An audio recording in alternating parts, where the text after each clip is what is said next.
ಸಮಸ್ತ ನಾಡಿನ ಜನತೆಗೆ ಹೇಳೋದೇನೆಂದ್ರೆ, ಇಷ್ಟು ದಿನ ಆ ಊರಲ್ಲಿ ಕೊಲೆ, ಈ ಊರಲ್ಲಿ ಕೊಲೆ ಅನ್ನುತ್ತಿದ್ದೇವೆ.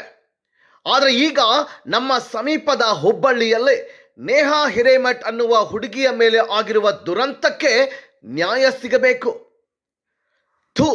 ಆಗಿದ್ದು ಆಯ್ತು, ಹೋಗಿದ್ದು ಹೋಯ್ತು ಅನ್ನೋಕೆ ಯಾವುದೇ ತರಹದ ಜಗಳ ಅಲ್ಲ, ಕಳ್ಳತನ ಅಲ್ಲ. ನಮ್ಮ ಮನೆ ಹೆಣ್ಣು ಮಕ್ಕಳು ಆದರೂ ಅಷ್ಟೇ, ಬೇರೆ ಮನೆ ಹೆಣ್ಣು ಮಕ್ಕಳು ಆದರೂ ಅಷ್ಟೇ. ನಮ್ಮ ಉದ್ದೇಶ ಒಂದೇ, ನೇಹಾ ಹಿರೇಮಠ್ ಅನ್ನುವ ಹುಡುಗಿಗೆ ನ್ಯಾಯ ಸಿಗಬೇಕು. ಇನ್ನು ಮೇಲೆ ಆದರೂ ಎಚ್ಚರವಾಗಿ ಹಿಂದೂಗಳೇ. ಶಿರಗಾಂವ್ ಗ್ರಾಮದಲ್ಲಿ ಶ್ರೀ ಅಭಿನವ ಮಂಜುನಾಥ ಮಹಾಸ್ವಾಮಿಗಳು ಹಾಗೂ ಶಿರಗಾಂವ್ ಗ್ರಾಮದ ಎಲ್ಲ ಹಿರಿಯರು, ಮಹಿಳೆಯರು, ಯುವಕರು ಯಾವುದೇ ಜಾತಿ ಭೇದವಿಲ್ಲದೆ ಎಲ್ಲ ಗ್ರಾಮಸ್ಥರ ಸಮ್ಮುಖದಲ್ಲಿ ಮೌನಾಚರಣೆ ಮಾಡಿ ಮೇಣದ ಬತ್ತಿಯನ್ನು ಹಚ್ಚುವ ಮುಖಾಂತರ ನೇಹಾ ಹಿರೇಮಠ್ ಆತ್ಮಕ್ಕೆ ಶಾಂತಿ ಸಿಗಲಿ ಎಂದು ಆ ದೇವರಲ್ಲಿ ಪ್ರಾರ್ಥಿಸಿದರು. ಇನ್ನು ಮುಂದೆ ಇಂತಹ ಯಾವುದೇ ಘಟನೆ ನಡೆಯದಂತೆ ಎಚ್ಚರ ವಹಿಸಲು ಪ್ರತಿಯೊಬ್ಬರೂ ಹೆಚ್ಚಾದ ಧ್ವನಿ ಎತ್ತಲೇಬೇಕಾಗಿದೆ. ಇವತ್ತು ಒಬ್ಬ ಹೆಣ್ಣು ಮಗಳು ಶಾಲೆಗೆ ಅಥವಾ ಕಾಲೇಜಿಗೆ ಹೋಗಬೇಕಾದ್ರೆ 100 ಸಾರಿ ಯೋಚನೆ ಮಾಡುವ ಕಾಲ ಬಂದಿದೆ. ಇಂತಹ ಇನ್ನೂ ಎಷ್ಟು ಹೆಣ್ಣು ಮಕ್ಕಳು ಬಲಿಯಾಗಬೇಕು ಹೇಳಿ? ಎಲ್ಲಿಯವರೆಗೆ ನಮ್ಮ ರಾಜಕೀಯ ಬದಲಾಗುವುದಿಲ್ಲವೋ ಅಲ್ಲಿಯವರೆಗೆ ಹೆಣ್ಣಿನ ಮೇಲೆ ನಡೆಯುವ ದೌರ್ಜನ್ಯ ನಿಲ್ಲುವುದಿಲ್ಲ. ಫಯಾಜ್ಗೆ ಗಲ್ಲು ಶಿಕ್ಷೆ ಆಗೋವರೆಗೂ ಮತ್ತು ಇನ್ನೊಂದು ಯಾವ ಹೆಣ್ಣು ಮಗಳ ಮೇಲೆ ಇಂಥ ದೌರ್ಜನ್ಯ ನಡೆಯದ ಹಾಗೆ ಎಲ್ಲರೂ ಒಟ್ಟಾಗಿ ಹೋರಾಡಿ ನೇಹಾ ಆತ್ಮಕ್ಕೆ ಶಾಂತಿ ದೊರಕುವ ತನಕ ಹೋರಾಡೋಣ. ಬದಲಾವಣೆ ನಮ್ಮ ಗುರಿ. ವರದಿ Ravi Terni, RT 24x7 news Kannada, Shirgaon. Like ಮಾಡಿ, ಶೇರ್ ಮಾಡಿ, ಸಬ್ಸ್ಕ್ರೈಬ್ ಮಾಡಿ ಹಾಗೂ ಜಾಹೀರಾತುಗಳಿಗಾಗಿ ಸಂಪರ್ಕಿಸಿ 9164076518. ಯಾರೋ ತಮ್ಮನಿ ಅಂತ ಯಾರಾದ್ರೂ ಕೇಳಿದ್ರೆ ದಯಮಾಡಿ ನಾನೊಬ್ಬ ಹಿಂದೂ ಎಂಬತಕ್ಕಂಥ ಶಬ್ದವನ್ನು ನೀವು ಪ್ರಯೋಗ ಮಾಡಿದ್ರಿ ಅಂತಂದ್ರೆ ನಮ್ಮಲ್ಲಿ ಒಕ್ಕಟ್ಟದ ಅಂತ ತಿಳ್ಕೊಳ್ಬೇಕು. ಅವರಲ್ಲೂ ಕೂಡ ಭಿನ್ನಾಭಿಪ್ರಾಯಗಳಿದ್ದಾವೆ. ಸುಯಾ, ಸುನ್ನಿ, ವಯ, ವಕ್ಫ ಅಂತೇಳಿ ಬಹಳಷ್ಟು ಬದಲಾವಣೆಗಳಿದ್ದಾವೆ. ಆದ್ರೆ ಎಲ್ಲರೂ ಕೂಡ ಒಂದಾಗ್ತಾರೆ. ಅವರೇ ನಾವೆಲ್ಲ ನಮ್ಮ ಹಳ್ಳಿ ಭಾಷೆಗಳಿಗೆ ಹೇಳ್ತಿರ್ತೇವೆ, ನೆನಪಿಟ್ಟುಕೊಳ್ರಿ, ನಾವೇನಾದ್ರೂ ನಮ್ಮವ್ರ ಜಗಳ ಕತ್ತೀವಿ ಅಂತಂದ್ರೆ ನೋಡ್ಲಿರೋದಂಗೆ ದಾಟಿ ಹೋಗಿರ್ತೇವೆ. ಅದೇ ಅವ್ರ ಸಮಾಜದವ್ರು ಯಾರಾದ್ರೂ ಜಗಳ ಕತ್ತಿರೋದ್ರೆ 10 ನಿಮಿಷ ಒಳಗೆ ಎಲ್ಲರೂ ಕೂಡುತ್ತಾರೆ. ಕಾರಣ ಅವರಲ್ಲಿ ಒಕ್ಕಟ್ಟದೆ. ಆ ಒಕ್ಕಟ್ಟನ್ನು ನಾವು ಪ್ರದರ್ಶನ ಮಾಡಬೇಕಾಗಿದೆ. ಒಕ್ಕಟ್ಟು ಇಲ್ಲಾರಕ್ಕ ಇವತ್ತು ನೇಹ ಹೋಗ್ಯಾಳ, ಅದಕ್ಕಿಂತ ಮುಂಚೆ ಸ್ನೇಹ ಹೋಗಿದ್ಲು, ಅದಕ್ಕಿಂತ ಮುಂಚೆ ಪೂಜಾ ಹೋಗಿದ್ಲು, ಅದಕ್ಕಿಂತ ಮುಂಚೆ ಸಾವಿತ್ರಿ ಹೋದ್ಲು.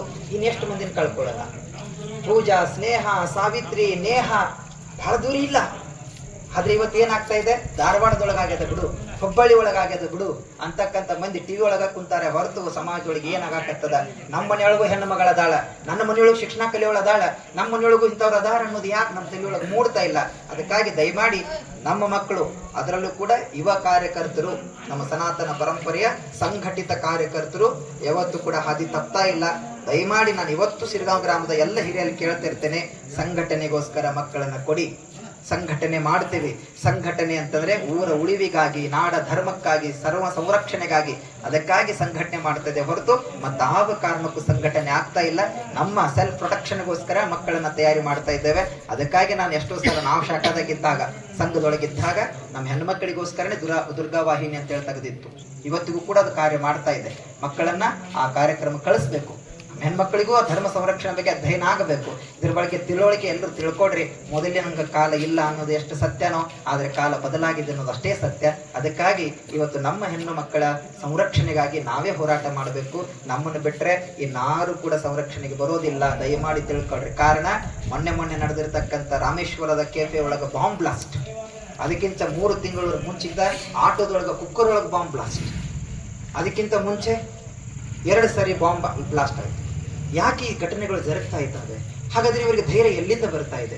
ಸೊ ಇವನ್ನೆಲ್ಲ ತಲೆಗೆಟ್ಟುಕೊಂಡು ಧರ್ಮ ಸಂರಕ್ಷಣೆಗಾಗಿ ತಾವೆಲ್ಲ ತಿಳುವಳಿಕೆ ಪಡ್ಕೊಂಡು ನೇಹಾ ಹಿರೇಮಠಗಾಗಿರ್ತಕ್ಕಂತಹ ಆ ನೋವು ನಮ್ಮ ಭಾಗದೊಳಗಲ್ಲ, ನಮ್ಮ ನಾಡಿನೊಳಗೆ ಮತ್ತೊಮ್ಮೆ ಮರುಕಳಿಸಬಾರದು ಎಂಬತಕ್ಕಂಥ ಸಂದೇಶವನ್ನ ನಾವೆಲ್ಲ ಕೊಡೋಣ.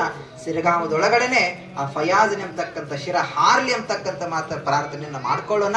ಅಂತಹ ಆಗಂತುಕ ಕೊಲೆಗಾರನಿಗೆ ತಕ್ಕ ಶಿಕ್ಷೆ ಆಗಬೇಕು. 2 ಆಪ್ಷನ್, ಒಂದು ಎನ್ಕೌಂಟರ್ ಬಿಟ್ರೆ ಗಲ್ಲು ಶಿಕ್ಷೆ. ಈ 2 ಶಿಕ್ಷೆಯನ್ನು ಕೊಟ್ಟರೆ ಮಾತ್ರ ಆ ಸಹೋದರಿ ನೇಹಾ ಹಿರೇಮಠಳಿಗೆ ಆತ್ಮಕ್ಕೆ ಶಾಂತಿ ಸಿಗ್ತದೆ ಅಂತಕ್ಕಂಥ ಮಾತನ್ನ ಈ ಸಂದರ್ಭದಲ್ಲಿ ತಿಳಿಸ್ತಾ ಎಚ್ಚರಿಕೆ ಗಂಟೆಯಾಗಿ ಸಿರಗಾಂವ ಗ್ರಾಮದಿಂದ ನಾನು ಹೇಳ್ತಾ ಇರೋ ಮಾತೇನು ಅಂತಂದ್ರೆ, ಒಂದು ವೇಳೆ ಆ ಆಗಂತುಕನಿಗೆ, ಆ ಕೊಲೆಗಾರನಿಗೆ ತಕ್ಕ ಶಿಕ್ಷೆಯಾಗದಿದ್ದರೆ ಇದೇ ಸಿರಗಾಂವದಿಂದ ವಿಧಾನಸೌಧದವರೆಗೂ ಕೂಡ ಅತ್ಯಂತ ಘೋರವಾಗಿರ್ತಕ್ಕಂಥ ಹೋರಾಟವನ್ನ ನಾವೆಲ್ಲರೂ ಕೂಡ ಮಾಡ್ತೀವಿ ಅಂತಕ್ಕಂಥ ಸಂದೇಶವನ್ನ ಈ ಗ್ರಾಮದಿಂದ ಕೊಡುವುದರ ಮೂಲಕ ಈ ಒಂದು ಕಾರ್ಯಕ್ರಮದಲ್ಲಿ ಪಾಲ್ಗೊಂಡು ಆ ಹೆಣ್ಣು ಮಗಳ ಆತ್ಮಕ್ಕೆ ಶಾಂತಿ ಸಿಗಲಿ ಅಂತಕ್ಕಂಥ ದೀಪವನ್ನ ಹಚ್ಚುವುದರ ಮೂಲಕ ಇನ್ನೆಂದೂ ಕೂಡ ನನ್ನ ತಾಯಿ, ನನ್ನ ಸಹೋದರಿ, ಅದು ಸನಾತನ ಹಿಂದೂ ಧರ್ಮದಲ್ಲಿ ಇರತಕ್ಕಂಥ ಹೆಣ್ಣು ಎಂಬ ದೀಪ ಮತ್ತೊಮ್ಮೆ ಆರದಿರಲಿ ಅಂತ ಹೇಳಿ ಇವತ್ತು ದೀಪ ಹಚ್ಚೋಣ, ಆತ್ಮಕ್ಕೆ ಶಾಂತಿ ಕೋರ್ಕೊಳ್ಳೋಣ ಅಂತಕ್ಕಂಥ ಮಾತನ್ನ ತಿಳಿಸ್ತಾ ಇವತ್ತು ಎಲ್ಲರೂ ಕೂಡ ಶಿರಗಾಂವ ಗ್ರಾಮದ ಎಲ್ಲ ಹಿರಿಯರು, ಪುರದ ಗ್ರಾಮಸ್ಥರು ಬಂದಿದ್ದೀರಿ, ಕಾರ್ಯಕರ್ತರು ಪಾಲ್ಗೊಂಡಿದ್ದೀರಿ, ತಾಯಿಯಂದ್ರು ಪಾಲ್ಗೊಂಡಿದ್ದೀರಿ. ದಯಮಾಡಿ ಇನ್ನಾದ್ರೂ ಎಚ್ಚರಿಕೆಯಿಂದ ಹೆಜ್ಜೆ ಇಡೋಣ, ಸಂಘಟನೆಯ ಮೂಲಕ ಧರ್ಮ ಸ್ಥಾಪನೆ ಮಾಡ್ಕೊಳ್ಳೋಣ. ಕಾರಣ ನಾವು ಹೆಣ್ಣಿಗೆ ಬಹಳ ಪ್ರಶಸ್ತಿ ಕೊಟ್ಟಿವಿ. ಎಲ್ಲ ದೇಶಗಳಿಗೆ ಸಿಲಿಕಾನ್ ಸಿಟಿ ಅಂತ ಕರೆದ್ರು, ಮತ್ತೊಂದು ಸಿಟಿ ಅಂತ ಕರೆದ್ರು, ಮತ್ತೊಂದು ಬೇರೆ ಬೇರೆ ಬೇರೆ ಹೆಸರಿಂದ ಕರೆದ್ರೆ ಪುಣ್ಯ ಭಾರತಾಂಬೆಯನ್ನ, ಭಾರತ ಭೂಮಿಯನ್ನ ಮಾತೃಭೂಮಿ ಅಂತ ಕರೆದಿದ್ದೇವೆ. ಭೂಮಿಯನ್ನೇ ತಾಯಿ ಹೋಲಿಸಿದವರು. ಅದಕ್ಕಾಗಿ ಬಸವಣ್ಣ ಹೇಳ್ತಾನೆ, ಕಾರ್ಯೇಶು ದಾಸಿ ಕರ್ಣೇಶು ಮಂತ್ರಿ ಭೋಜೇಶು ಮಾತಾ ಶಯನೇಶು ರಂಭ ಕ್ಷಮಯಾ ಧರಿಯತ್ರಿ ಅಂತ ಹೇಳಿ ತಾಯಿ ಬಗ್ಗೆ ಇಷ್ಟೊಂದು ದೊಡ್ಡ ಹೆಣ್ಣಿನ ಬಗ್ಗೆ ಇಷ್ಟೊಂದು ಗೌರವ ಕೊಟ್ಟಿರ್ತಕ್ಕಂಥ ಪರಂಪರೆ ಒಳಗಿದ್ದೇವೆ. ಸೊ ಹಾಗಾಗಿ ಆ ಹೆಣ್ಣಿಗೆ ಆಗಿರ್ತಕ್ಕಂಥ ನೋವನ್ನ ನಾವೆಲ್ಲರೂ ಪ್ರಾರ್ಥನೆ ಮೂಲಕ ಈ ಈಶ್ವರ ಲಿಂಗನಲ್ಲಿ ಪ್ರಾರ್ಥಿಸ್ಕೊಳ್ಳೋಣ. ಸಿದ್ಧಾರೂಢರು, ಸದ್ಗುರು ಔಜಿಕರ ಮಹಾರಾಜರು ಆ ಹೆಣ್ಣಿಗೆ ಸದ್ಗತಿಯನ್ನು ದಯಪಾಲಿಸಲಿ ಅಂತ ಹೇಳಿ ನಾವೆಲ್ಲರೂ ಕೂಡ 1 ನಿಮಿಷಗಳ ಮೌನಾಚರಣೆ ಮಾಡಿ ಆಮೇಲೆ ದೀಪವನ್ನು ಹಚ್ಚುವುದರ ಮೂಲಕ ಶಾಂತಿ ಕೋರ್ಕೊಳ್ಳೋಣ ಅಂತಕ್ಕಂಥ ಮಾತನ್ನ ಸಂದರ್ಭ ತಿಳಿಸ್ತಾ ಎಲ್ಲರೂ ಜೋರಾಗಿ ಕಂಠಾಘೋಷವಾಗಿ 2 ಕೈಗಳನ್ನ ಮೇಲೆ ಕೆತ್ತಿ ಒಮ್ಮೆ ಜೈಕಾರ ಹಾಕೋಣ.